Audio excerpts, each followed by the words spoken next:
La bellezza conta, non perché lo dica io, ma perché è un elemento importante in tutte le civiltà umane, fin dalle origini. Perché conti, la principale ragione a mio parere è quella che insegna l'attenzione, la cura.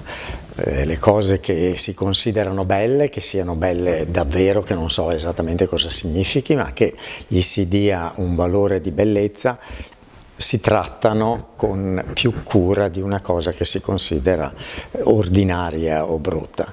Quindi l'esercitarsi alla bellezza è anche un esercizio alla possibilità di avere attenzione per gli oggetti, le persone, le abitudini. Non mi considero un creatore di bellezza, più un osservatore di bellezza e un teorico della bellezza. Però in generale direi che il credere di fare qualcosa di bello, a meno che probabilmente uno non sia un artista, cosa che non sono, significa avere un'idea di cosa sia la bellezza e quindi cercare di realizzarla.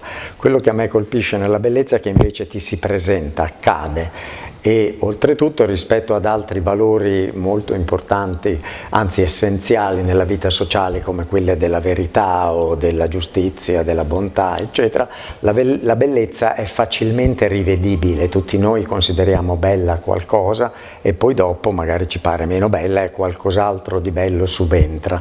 Però la nuova bellezza, il nuovo volto, la nuova persona che si considera un modello di bellezza, il nuovo oggetto a cui ci si affeziona, assorbe completamente la nostra attenzione, quindi diventa assolutamente bello, salvo poi magari dopo un anno essere sostituito da un altro. Quindi la bellezza è anche in questo senso è anche un insegnamento della contingenza dei valori assoluti. Li si vive come assoluti ed è giusto che sia così, ma non sono davvero perenni. Il pericolo della estetizzazione che avviene di tutte le cose, la commercializzazione, massificazione della bellezza è in realtà un grave rischio, perché priva la bellezza della sua primaria funzione. Se noi pensiamo di nuovo ai tre valori che nominavo prima, vero, buono, bello, ci accorgiamo che il vero e il buono sostanzialmente nella vita di una persona cambiano poco. È difficile avere un'idea del sistema dell'universo e poi convertirsi a una visione, se si metteva il Sole, la Terra al centro dell'universo, convertirsi a una che ha il Sole al centro dell'universo. Ci impiega una generazione spesso, qualcosa o di più. Il buono pure, un po' più spesso, ma comunque è difficile cambiare criteri morali di giudizio. La bellezza è un esercizio invece alla possibilità di giudicare e di cambiare. Quindi noi sperimentiamo la nostra capacità di cambiare attraverso diversi giudizi e un'evoluzione dell'idea di bellezza. Siamo sempre a interrogarci perché mi piace quella cosa, oppure a essere attratti, perché così sperimentiamo. La storia dell'arte è un esempio, la storia dell'arte continua a evolvere, malgrado abbia una continuità. Quindi privare il mondo della bellezza significa di fatto impedire che evolva. È difficile evolvere direttamente a livello di verità o di giustizia. Nel momento in cui uno crede sinceramente che una cosa sia vera, ha dei problemi a poterla cambiare. La morale stessa vincola chi creda che una cosa è buona.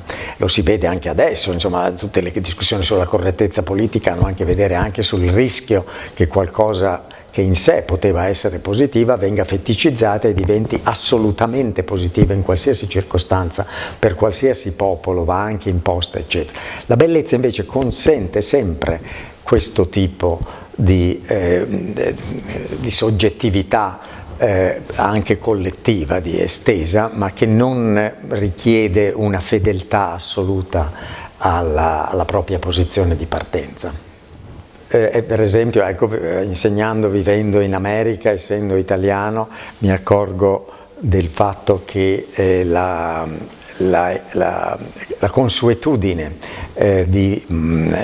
anche senza attenzione di molti italiani nel vivere città cariche di una bellezza storica, e quindi l'attenzione che viene fatta per questi edifici, oggetti, tradizioni familiari, oggetti, non sto parlando solo di oggetti pubblici, anche di oggetti privati che però vengono tramandati e caricati di un valore, quindi non sto mai parlando di una bellezza assoluta, accettabile da tutti, però onestamente creduta tale, esercitano a cercare cosa possa essere la bellezza. Una cosa importante, anzi è il cardine delle mie riflessioni sulla bellezza, è che la bellezza è una reazione soggettiva che però si crede che sia condivisa. Non si crede perché si vuole pensare che tutti la pensino come noi, ma semplicemente perché non si hanno ragioni per sospettare che noi stessi, nel momento in cui consideriamo qualcosa bella, abbiamo un motivo per crederla bella.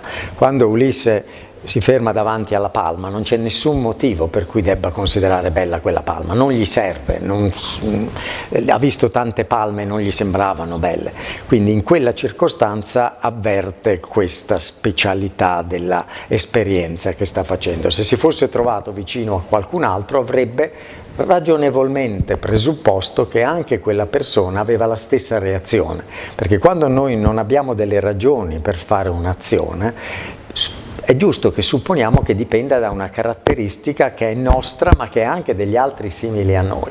Ecco, in questo senso la soggettività della bellezza è un fattore di aggregazione sociale, soprattutto di costruzione di legami affettivi profondi e molto forti, perché è basata sulla condivisione di quanto è più intimo, di quanto è più soggettivo, di quanto più noi stessi riconosciamo come indimostrabile in termini oggettivi, e ciò nonostante ci cambia, ci conta per noi. Quindi quando qualcun altro condivide questa esperienza così intima, è un fattore di aggregazione. Quindi le società, le comunità, le relazioni interpersonali che possono fondarsi su una condivisione della soggettività sono a mio parere essenziali per il buon funzionamento di quello stesso gruppo, di quella stessa società.